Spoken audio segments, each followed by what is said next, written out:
कार्तिक कृष्ण पक्ष की त्रयोदशी तिथि के दिन धनतेरस का पर्व पूरी श्रद्धा व विश्वास के साथ मनाया जाता है।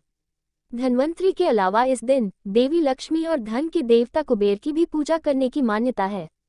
इस दिन को मनाने के पीछे धन्वंतरी के जन्म लेने की कथा के अलावा इसके बारे में एक दूसरी कहानी भी प्रचलित है। कहा जाता है कि एक समय भगवान विष्णु मृत्युलोक में विचरण करने के लिए आ रहे थे, तब लक्ष्मी जी ने भी उनसे साथ चलने का आग्रह किया। तब विष्णु जी ने कहा कि यदि मैं जो बात कहूँ तुम अगर वैसा ही मानो तो फिर चलो। तब लक्ष्मी जी उनकी बात मान गईं और भगवान विष्णु के साथ भूमंडल पर आ गईं। कुछ देर बाद एक जगह पर पहुंचकर भगवान विष्णु ने लक्ष्मी जी से कहा कि जब तक मैं न आऊं तुम यहाँ ठहरो, मैं दक्षिण दिशा की ओर जा रहा हूँ, तुम उधर मत आना। विष्णु जी के जाने पर लक्ष्मी के मन में कौतूहल जागा कि आखिर दक्षिण दिशा में ऐसा क्या रहस्य है जो मुझे मना किया गया है, और भगवान स्वयं चले गए। लक्ष्मी जी से रहा न गया और जैसे ही भगवान आगे बढ़े लक्ष्मी भी पीछे पीछे चल पड़ी। कुछ ही आगे जाने पर उन्हें सरसों का एक खेत दिखाई दिया जिसमें खूब फूल लगे थे। सरसों की शोभा देखकर वह मंत्रमुग्ध हो गईं और फूल तोड़कर अपना श्रृंगार करने के बाद आगे बढ़ी। आगे जाने पर एक गन्ने के खेत से लक्ष्मी जी गन्ने तोड़कर रस चूसने लगी।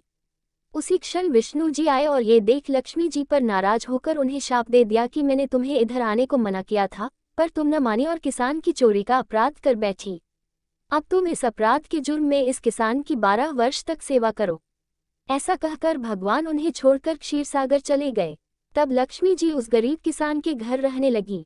एक दिन लक्ष्मी जी ने उस किसान की पत्नी से कहा कि तुम स्नान कर पहले मेरी बनाई गई इस देवी लक्ष्मी का पूजन करो, फिर रसोई बनाना, तब तुम जो मांगोगी मिलेगा। किसान की पत्नी ने ऐसा ही किया।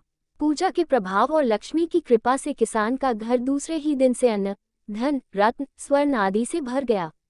लक्ष्मी ने किसान को धन धान्य से पूर्ण कर दिया। किसान के 12 वर्ष बड़े आनंद से कट गए। फिर 12 वर्ष के बाद लक्ष्मी जी जाने के लिए तैयार हुई। विष्णु जी लक्ष्मी जी को लेने आए तो किसान ने उन्हें भेजने से इनकार कर दिया।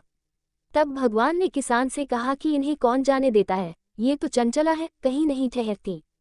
इनको बड़े बड़े नहीं रोक सके। इनको मेरा शाप था, इसलिए 12 वर्ष से तुम्हारी सेवा कर रही थी।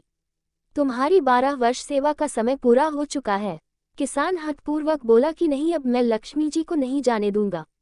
तब लक्ष्मी जी ने कहा कि हे किसान, तुम मुझे रोकना चाहते हो तो जो मैं कहूँ वैसा करो।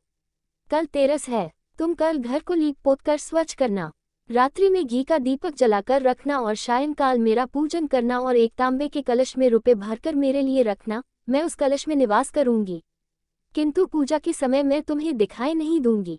इस एक दिन की पूजा से वर्ष भर मैं तुम्हारे घर से नहीं जाऊंगी। ये कहकर वह दीपकों के प्रकाश के साथ 10 दिशाओं में फैल गईं। अगले दिन किसान ने लक्ष्मी जी के कथानुसार पूजन किया।